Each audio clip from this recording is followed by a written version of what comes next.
Wali Kota Banjarmasin Wan Wakil Wali Kota Banjarmasin menyempatkan untuk melihat keberadaan museum nang satu kawasan dengan komplek makam Sultan Suryansyah.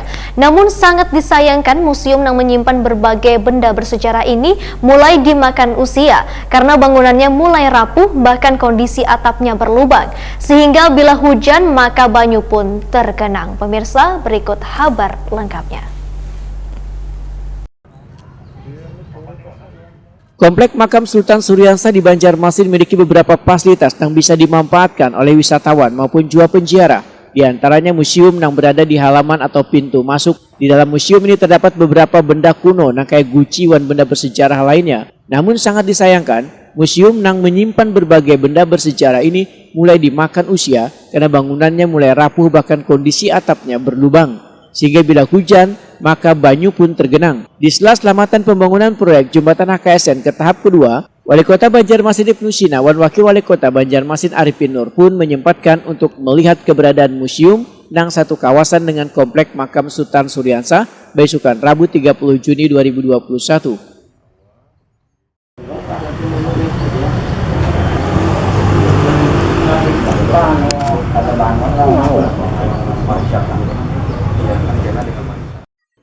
Wali Kota Banjarmasin Ibnu Sina Wahetakuni Prima TV mendahkan kondisi museum makam Sultan Suryansyah memang sudah sangat tua dan kada layak lagi untuk dipergunakan menyimpan benda bersejarah. Menurut Ibnu Sina, museum tersebut perlu adanya perbaikan dan perluasan supaya benda-benda bersejarah tetap terjaga dengan baik. Apalagi museum makam Sultan Suryansyah kada hanya sebuah simbol peradaban sebuah kota, namun juga telah masuk sebagai cagar budaya Provinsi Kalimantan Selatan. Ibnu Sina berharap perbaikan dan penataan museum tersebut bisa secepatnya dilakukan karena kewenangannya ada di pemerintah provinsi dan pemerintah kota.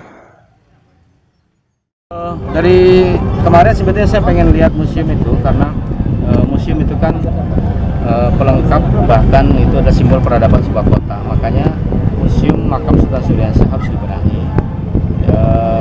Tadi secara fisik memang sudah sangat tidak layak, sehingga Pak Wakil dan juga sudah lihat bangunannya sudah tidak layak lagi, kemudian atap-atapnya juga sudah bocor, dan peninggalan sebagian disimpan oleh pengurus karena tidak bisa ditaruh dipajang, khawatir hilang, rusak dan sebagainya. Padahal ini kan bagian dari sejarah Kota Banjarmasin. Jadi saya berharap itu segera ditangani karena kawasan makam ini sudah ditetapkan sebagai cagar budaya Kalimantan Selatan, sehingga kewenangannya pemerintah kota, pemerintah provinsi juga harus menangani sama-sama.